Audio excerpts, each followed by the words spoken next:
Okay, hi everyone. I'm Julia Boyle. I'm the outgoing executive director with Autism BC. And next Wednesday is my last day after 5 years at Autism BC. But I am so happy and excited to be introducing Suzanne Perreault as the next leader of Autism BC.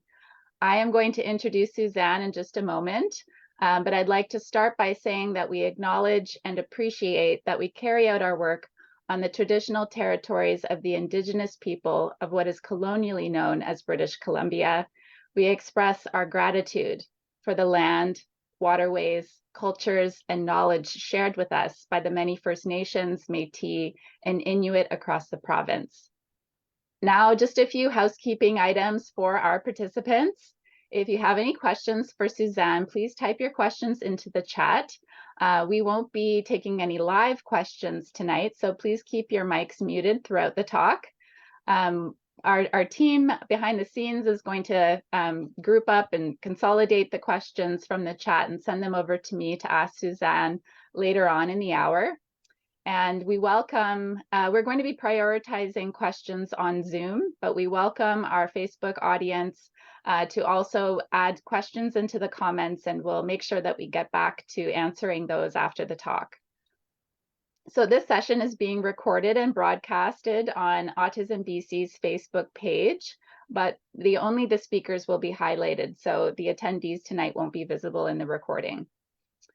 I'd also like to state that the talk is intended to introduce Suzanne, and it's only her second week in her role as the Executive Director of Autism BC, so we won't be able to answer any questions with regards to her future plans for Autism BC because she just needs a little bit more time to get settled into her role before talking about any of those aspects. So check out autismbc.ca to learn more about our work as a nonprofit organization. You can follow us on social media, join Autism BC's membership to stay up to date on what we're up to get our regional newsletters, and to share your thoughts on our community surveys. So I'm so pleased to introduce Suzanne. Before becoming the executive director of Autism BC, Suzanne worked as a women's counselor focusing on neurodiversity. She's worked as a diversity, equity, and inclusion consultant. She's been a TEDx speaker, and I encourage you to check out her talk if you have the chance. She's a well-known disabilities advocate and former school trustee.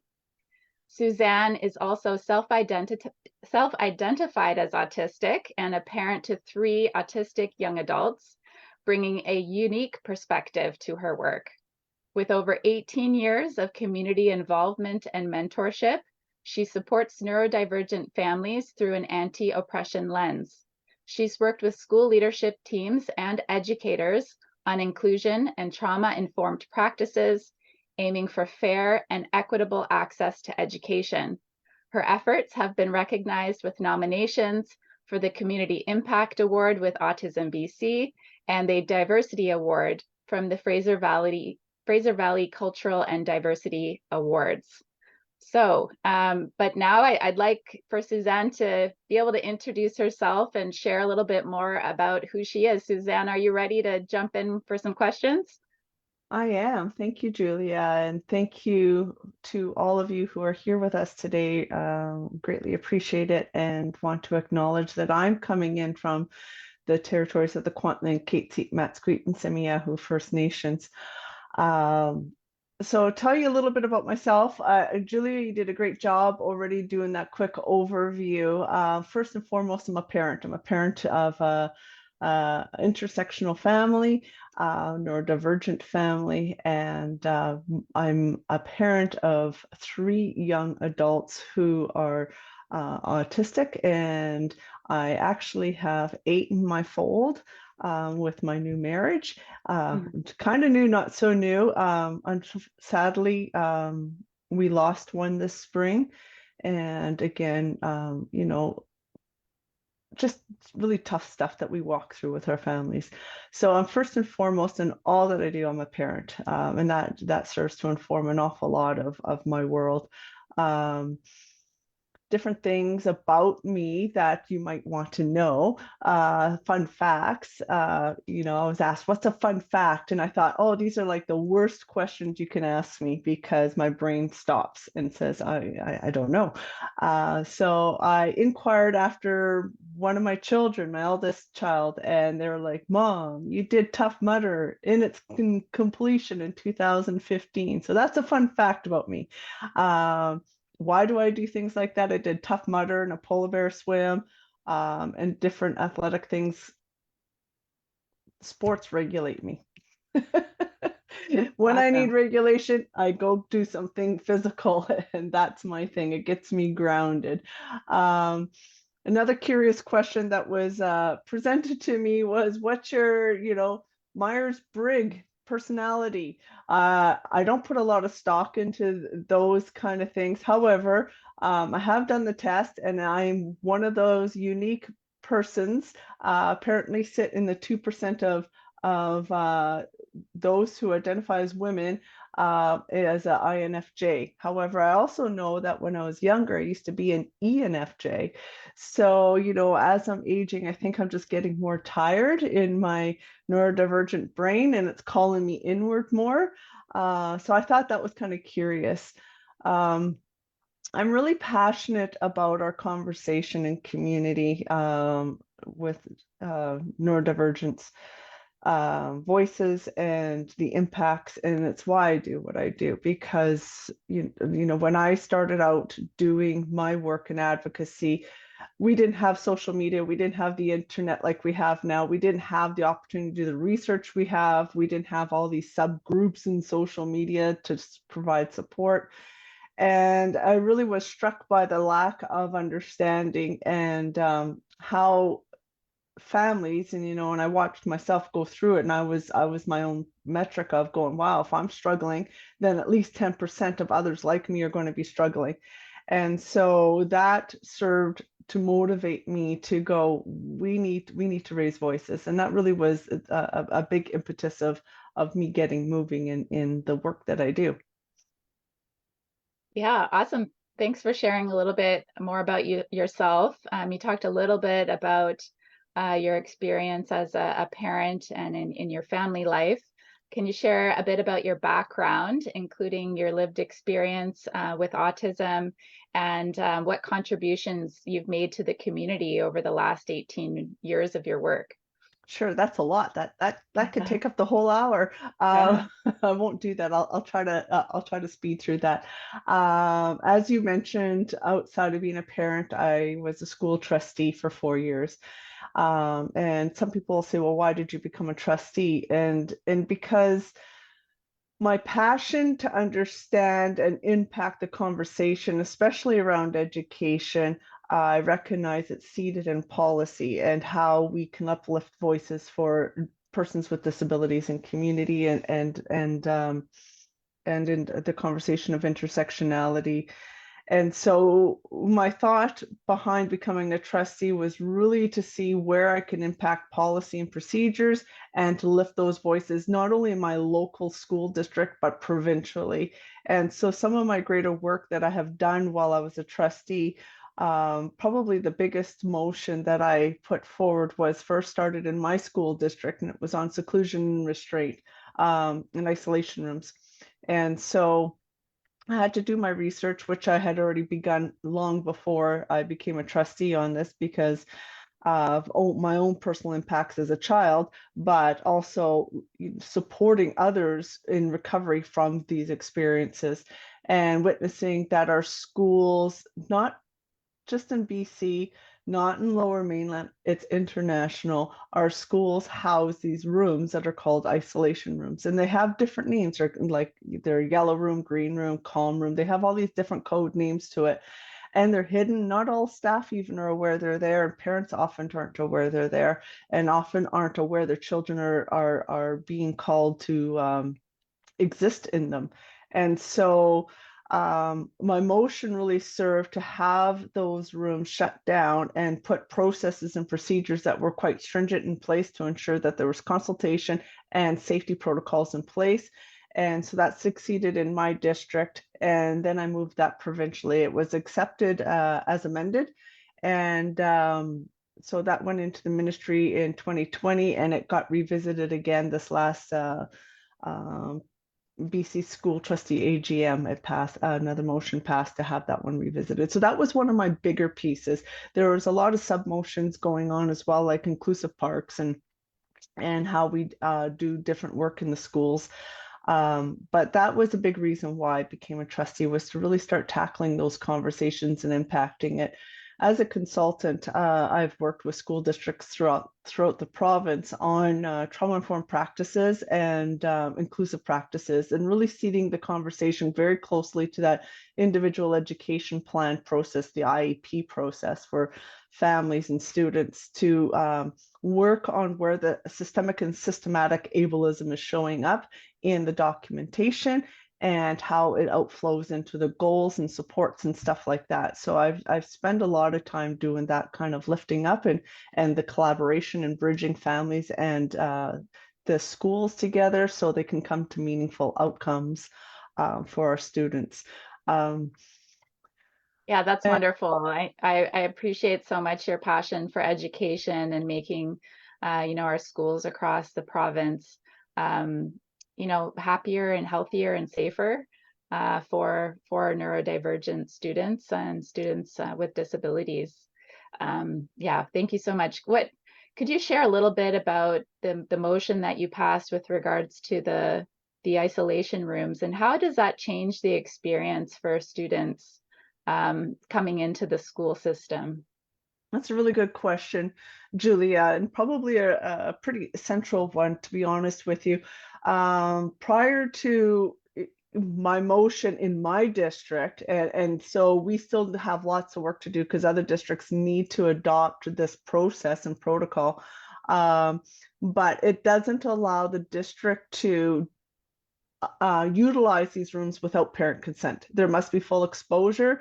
And then there's a tiered, our district did a really great job on tiering the consultation process before a student can utilize that. So it has to have clear consent occurring, as well as the room must be known and set up in a safe manner.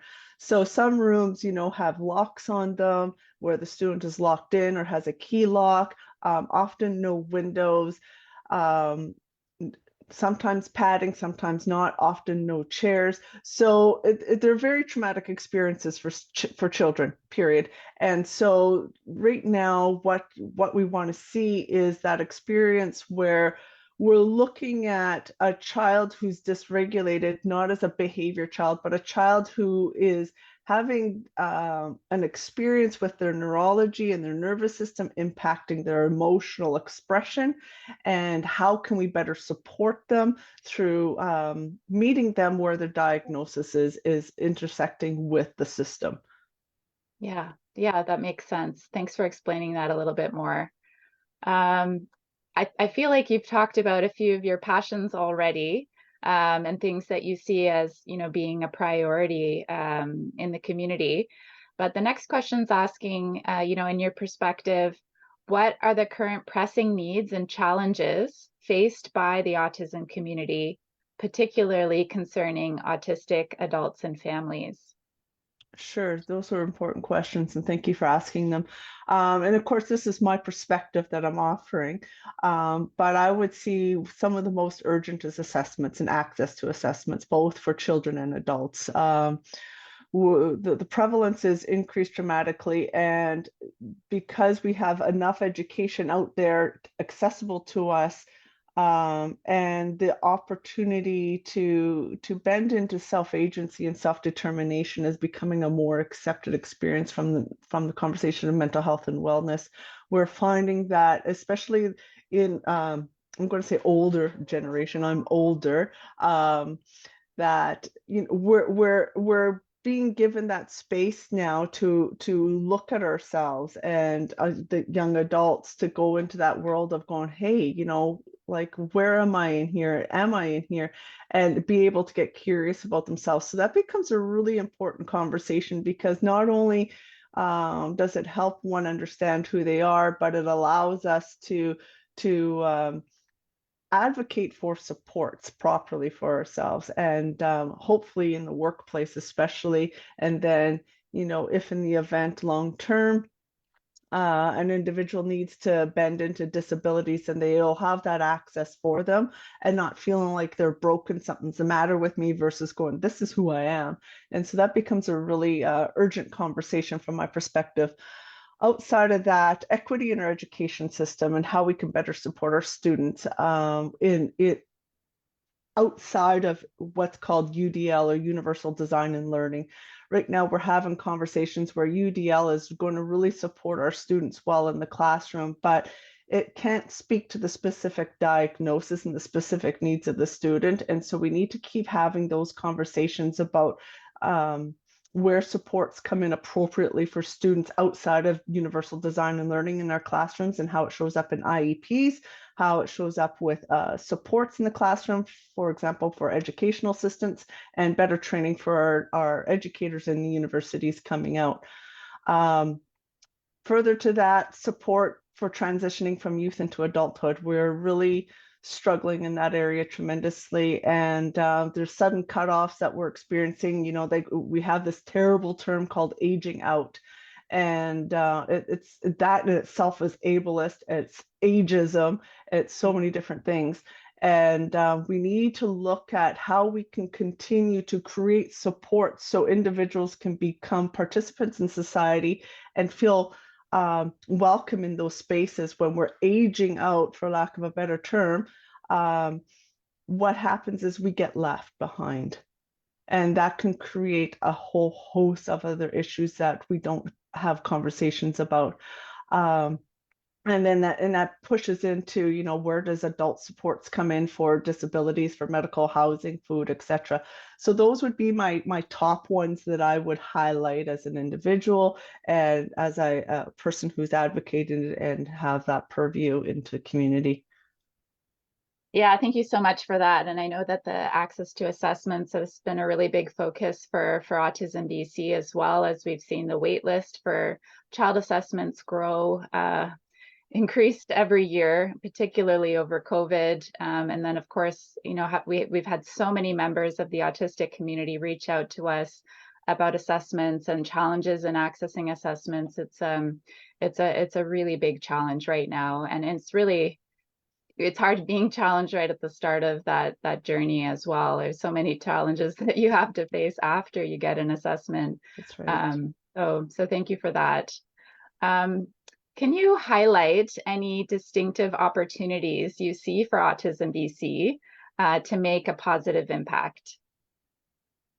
Well, I think, in all honesty, and it doesn't matter what I do, whether it's going to be, the fortunate work I get to have with this amazing team I get to inherit from you, is it's going to be about relationships.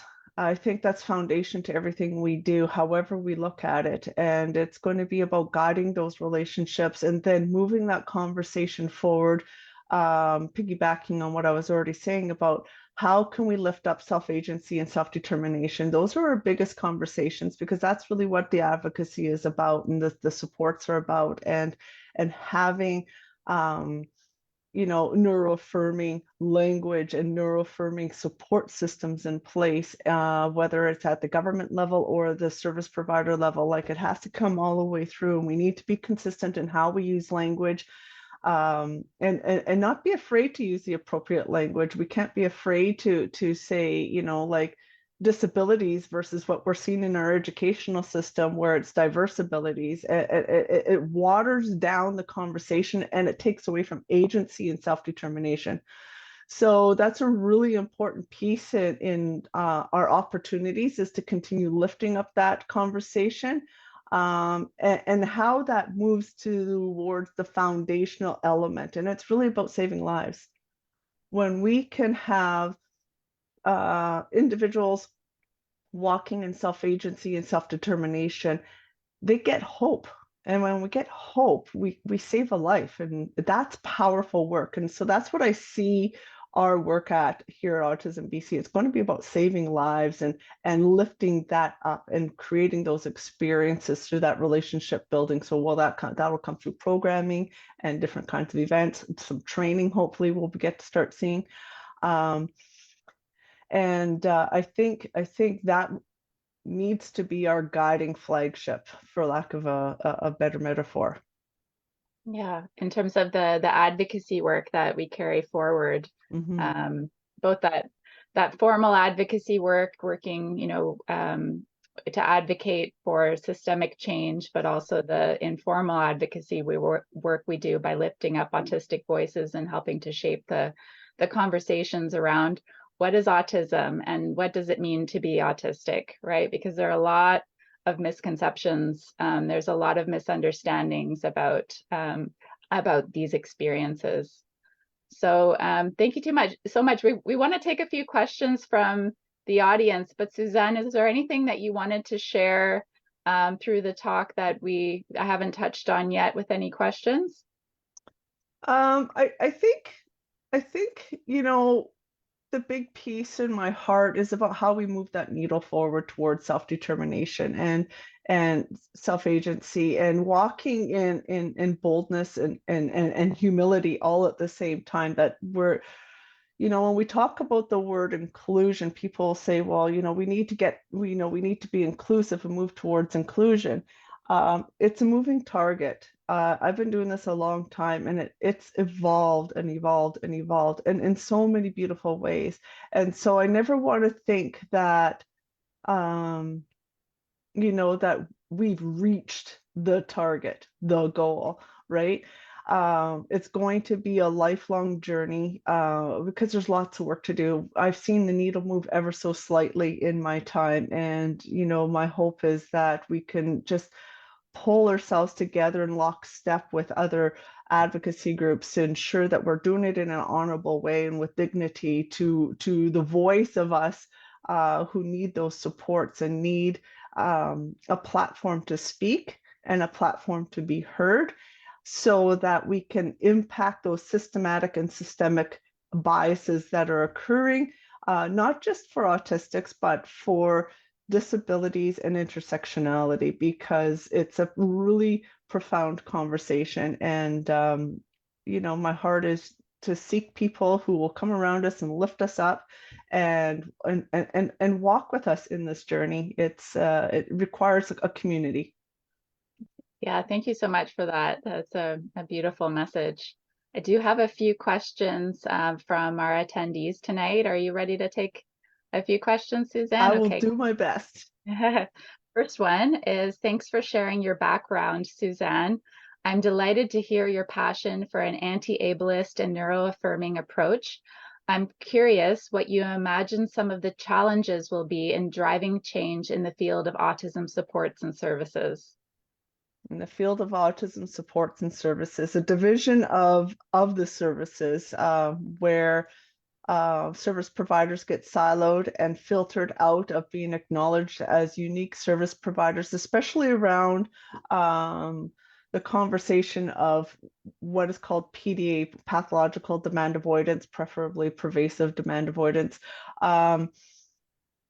When we're not acknowledging the uniqueness of the autistic brain, the autistic mind, therefore the autistic spirit, we get locked into, from a system and systematic perspective, that if we do A, B, C, then that will be a good checkmark list for early supports or whatever the supports are, where each individual, whether child or adult, is so unique. And we got things coming up that we're just learning about. So, like, for families like mine who had children years ago, and they had the presentation of what was then called often ODD, or oppositional defiance disorder, wrongly diagnosed, therefore wrong supports, and children, especially because, again, that language that gets used in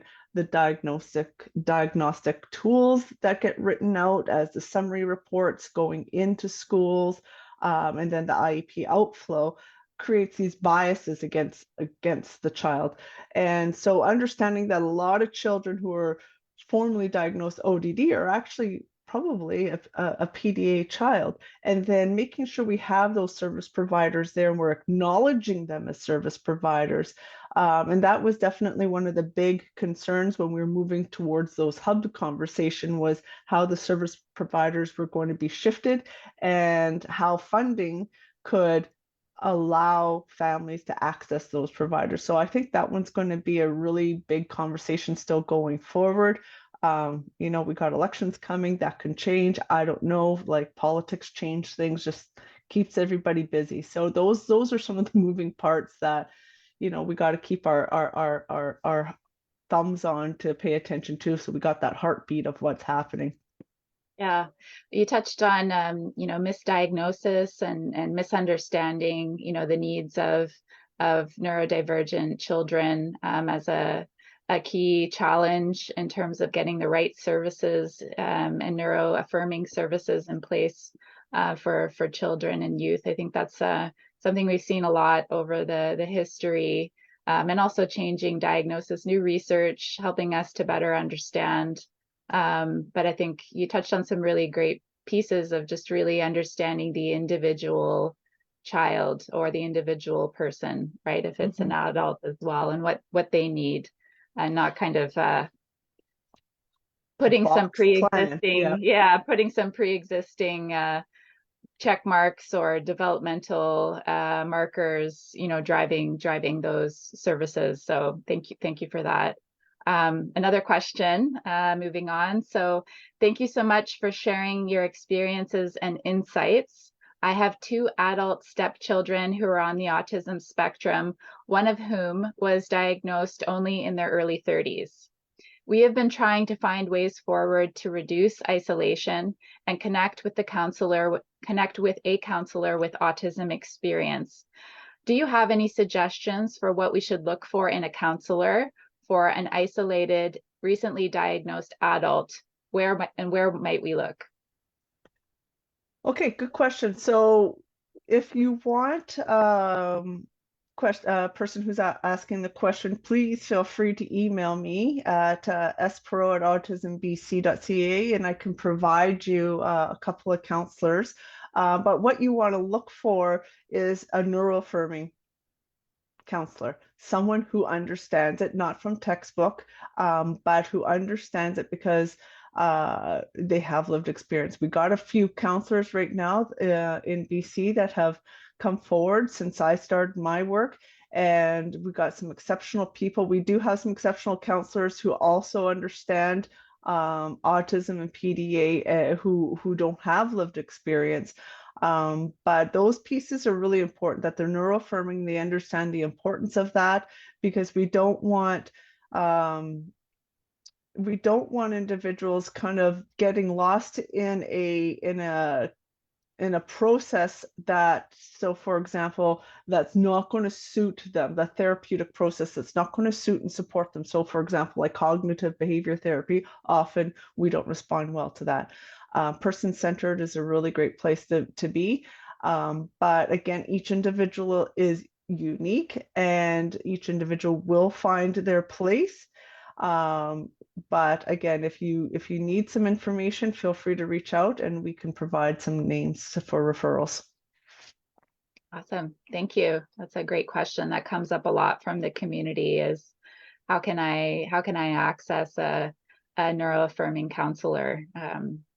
Hopefully there will be more and more available in the community, but sometimes it seems like there's more demand than availability. I don't know. Do you agree with that, Suzanne, or are there? The demand is so high.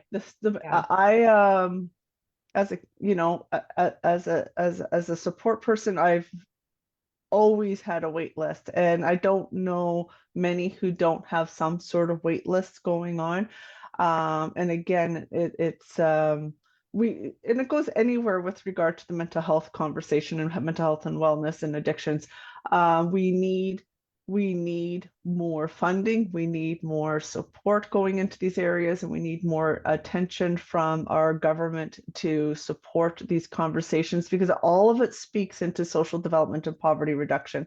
And without it, we continue to lose people as a byproduct of not having those proper supports. Julia, correct me if I'm wrong, our website, do we have in our blogs or anything some neuroaffirming care lists? Awesome. So for that So person, yeah, yeah, one of our team members just put a few blogs in the chat on perfect. neuroaffirming care if you want to check that out. But again, we don't always list service providers on our website, but you're welcome to reach out to hello@autismbc.ca, and one of our team members can address any questions with regards to accessing services. Okay, another question for you, Suzanne. Can you tell us more about the unique challenges you've seen in autistic people with intersectionality, such as Indigenous or BIPOC in BC? That's a tough Yeah, question. it's a complex question, and I want to be cognizant of the sensitivities that lie within it, again, because each experience is unique. And as an individual who is really on my own journey, 3 years ago, my father passed away. And as a child growing up, we often thought we were Indigenous, but we're told we were French Canadian. That was kind of like drilled into our head. You're French Canadian when we would ask.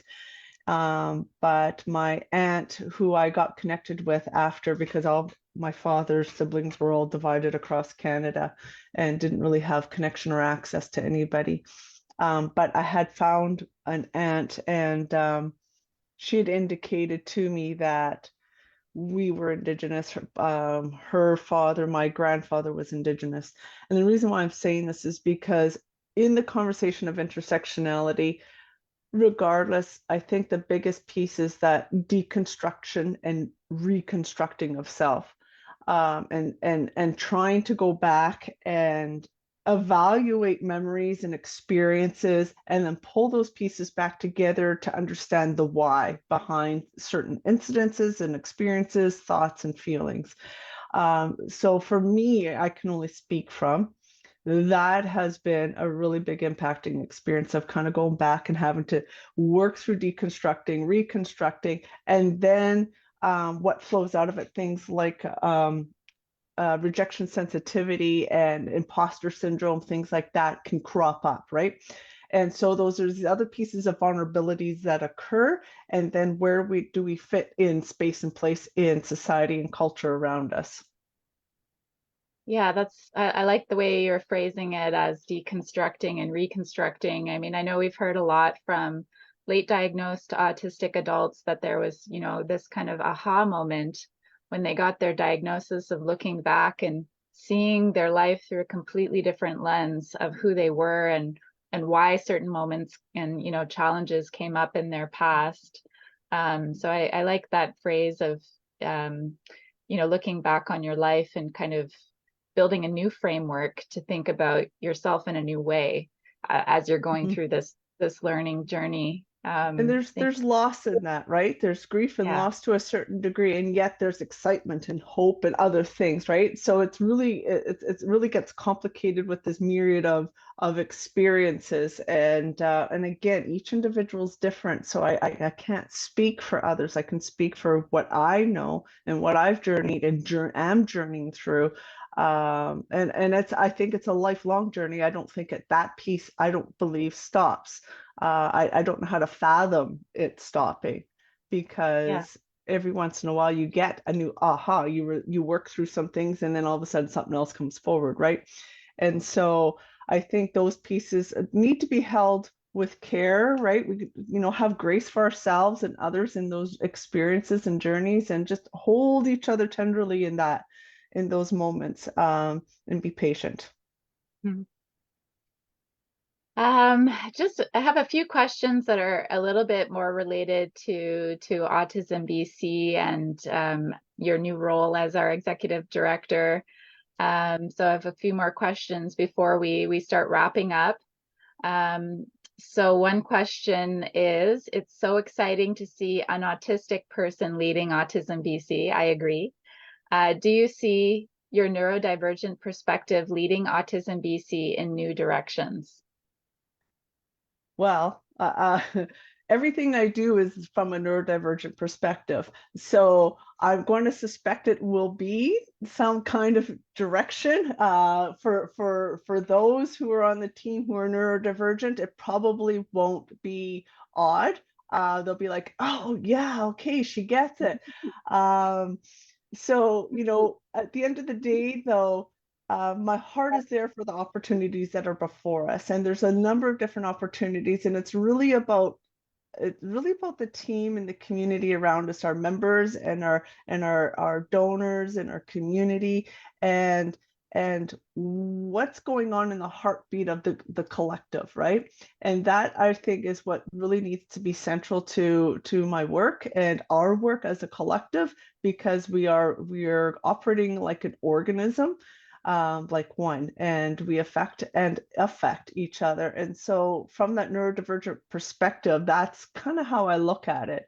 I certainly wouldn't speak into any concrete plans again, because as you announced, I'm 2 weeks in, and so I'm cognizant of that, to go as fast as we can, as slow as we have to. Yeah, great. Okay.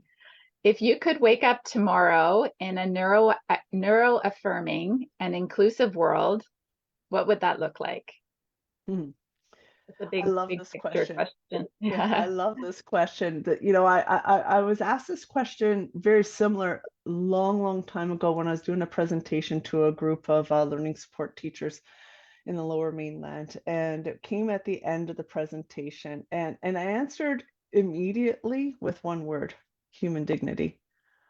Um, you know, and because everything that we're doing is looking for that, right? That experience of equitable spaces and human dignity that allows us to have agency and self-determination. And when we have human dignity, then we have hope, and we have a place, and we're recognized in that place. And we don't have to hide, we don't have to mask, whatever that masking looks like. And we're safe to also take off the masks and work through our stuff in a manner that's uplifted and respected. And for, in all honesty, at the end of the day, I'm always looking down at children, because children are our medicine, and they're the ones that are going to heal our world, right? We got a lot of work to do to fix, and they're the ones, they speak to us, right? They speak to us with such um unadulterated perspectives, and we got so much to learn, to be able to hand the baton down to those little humans that are coming up, and create a place where they don't have to go through what my generation or the two generations below me are walking through, right? And so that's really, that would be like the ultimate hope. Yeah. Human dignity, you summarized that very difficult question and just two words, and I think you hit the nail on the head on that one. So thank you. Okay, last question we have so far is, what are you most excited for in your new role as the executive director of Autism BC? Holiday, no. Everybody knows I'm taking a holiday, my first holiday in about 8 years. So I'm super excited about that. I'm excited to start. I'm excited to get the opportunity. Really, my first excitement really is getting to meet all the staff. I had a great opportunity to meet staff through our teams, and have some different connecting points, but really just building those relationships and hearing what's on their heart and vision for tomorrow, and then how we can pull that together and get stabilized. I'm a person. I don't like chaos. I can create order out of chaos, but right now I feel like I'm like a little bit turbulent right now. I've got a fire hose on me, and I accept that fire hose, and I accept the saturation, and I'm thankful and honored for it. But getting connected with everybody is probably my biggest heartbeat right now, and those people who you've just been so wonderful at creating connections for me as well out in community. So like that relationship development is really key to me. Yeah, that's great. And I agree. You and I have had some great connections over the last 5 years since I started, and you've always been a little bit there in the background, kind of bringing up that community voice and, asking good questions and giving good advice. And then I'm not sure if our attendees are aware, but Suzanne actually joined our board of directors in September. And then once she found out that the executive director role was being posted, she said, "Oh, I'm interested. I'm interested. How can I make this transition as smooth as possible?" So, of course, Suzanne stepped down from our board to take the executive director role, but I just wanted to say she's been connected with Autism BC in different ways over the past few years, and I feel like you've maybe always been kind of looking for another step to have that leadership in the organization. Would you say that that's true? Well, in all honesty, I just always have been passionate about autism, and Autism BC obviously was an anchor point. And when I first moved to BC, I got connected to Autism BC right away, very much on the peripheral side outside. Not embedded, and attended different meetings here and there, and again, like coming up and saying hello, have you guys thought about this? Have you thought about this? Yeah. Or when Soji was coming, that was probably my biggest hello. And when the board opportunity showed up, I thought, wow, this is a great opportunity to continue advance that voice and that advocacy piece. And then when you announced, I was like, wait a minute, actually, maybe that's where I'm supposed to be. And I really opened my hands and heart to the process. My hands were open to what the leadership team felt was the best direction for Autism BC in our community. And I absolutely feel humbled and honored to have the privilege to take this opportunity and walk with the team and see where we get to go with this. It's going to be a wonderful adventure. I'm looking forward to it. Well, I just wanted to say from my perspective, I'm so excited that you'll be leading the organization's future. I was very much encouraging, our organization to consider and prioritize hiring someone into the role that had lived experience, as it's something that I haven't been able to offer the organization over the last 5 years, and I know how important it is. So I think it's exciting that this is where we are, and I'll be watching from the sidelines as you guys keep continuing on in your work in 2024 and forward. I know that the organization is in great hands. We also have increased our representation of autistic board members as well. We have 3 of our 8 board members are autistic, which is the most we've ever had on our board, which is really exciting. We have great parent lived experience as well on our board and on our staff team too. Those are the 2 main groups of community members that we serve are autistic children, youth, adults, and their families, predominantly parents and caregivers. So it's a big part of our membership and work. Any last comments from our attendees? Any last questions? Suzanne, any last messages that you want to share? Well, firstly, I want to thank you, Julia, for your heart and your passion for leading this organization over the last 5 years. You did it with such courage and humility, and I respect you and admire you for that. And you have done such an amazing job at creating a foundation for us to continue building on. You're going to be missed terribly. You are cherished by the community, and we definitely lift you up in a good way and want to thank you for that. And with voices like yours, having allies is really critical. We can, in any of our conversations around rights, we can't do it without strong allies. And you have shown yourself to be very faithful to the task and honorable in all the ways that you have approached your work. And so I thank you for that. And also, Just want to thank our donors and our membership for their work and those who surround us. And as we move forward, we can't do it without them and without each of you. And so we need words of encouragement. We need, when we have growing edges, we need those growing edges to be shared with us in a way that can grow us. And we need volunteers and we need advocates who will walk alongside us, lockstep. That lockstep thing is really, really important to partner with us on the goals that we're going to have before us. Um, Without this, we restrict the amount of movement we can make, and we can't do that without donors, without volunteers, without partners, without allies. And so I want to encourage you to reach out to us and partner with us, because we need to be able to duplicate those investments, and that comes with each of you people out there walking alongside us to enrich the lives of those that we're going to be touching. I want to encourage each of you to feel free to explore Autism BC website, so it's autismbc.ca, to discover more about our organization and what we're involved with. Consider following our social media. And we'd love to invite you to become a member as well, right? And partner with us in those areas, and keep updated with our news and receive newsletters from the different regions, and how we can engage in conducting, how we do our community engagement surveys, and periodically, and providing with opportunity to share your thoughts. So those are my big things to close with. Unless there's extra questions that came in while I was sharing all those thoughts, I would welcome to hear them, and we'll be happy to respond.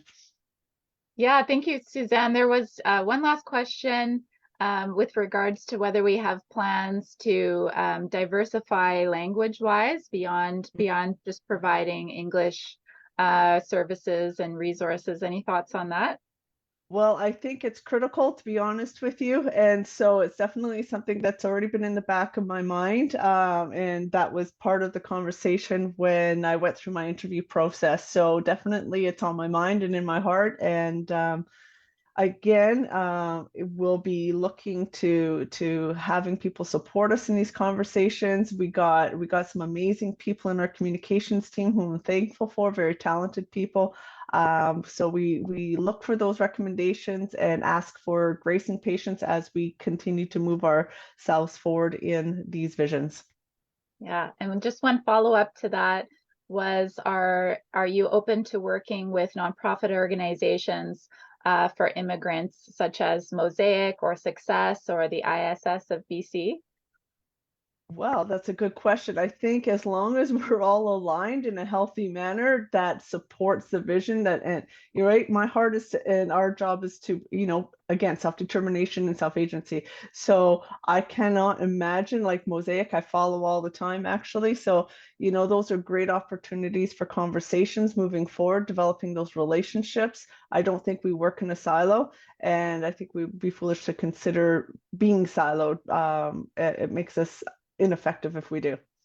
Yeah, absolutely. And I know the organizations we mentioned are amazing at connecting with people who are new to Canada, new immigrants or people new to Canada that also sometimes fall between the cracks in terms of accessing services, and language being a significant barrier in terms of accessing services. So it's a really great question and point that I know Suzanne will put some thought into as she digs into some planning for the next year, and building out a new strategic plan for Autism BC at some point over the next year.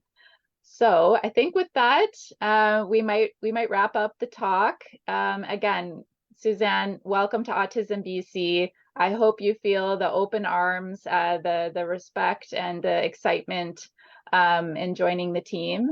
And for me, I'm just so grateful and so thankful to be handing over the leadership to you. And I know that you'll work in close connection with all the other members of the Autism BC board and team that are also incredible, and really we couldn't do what we do without the full team support. So I know that we're moving into the holiday season, the winter holidays, wishing everyone a wonderful winter holidays. And if you get a chance before you go to bed tonight, just to check out the Autism BC website. There's a resources section on our website that hosts hundreds and hundreds of resources for all members of the autism communities. So just take a peek, see if you find something that fills up your cup or leads you in a new direction. And again, stay tuned at Autism BC for next year and seeing the new directions that we take as an organization. So with that, I think we can end the recording, and I'm just going to wish everybody a wonderful evening.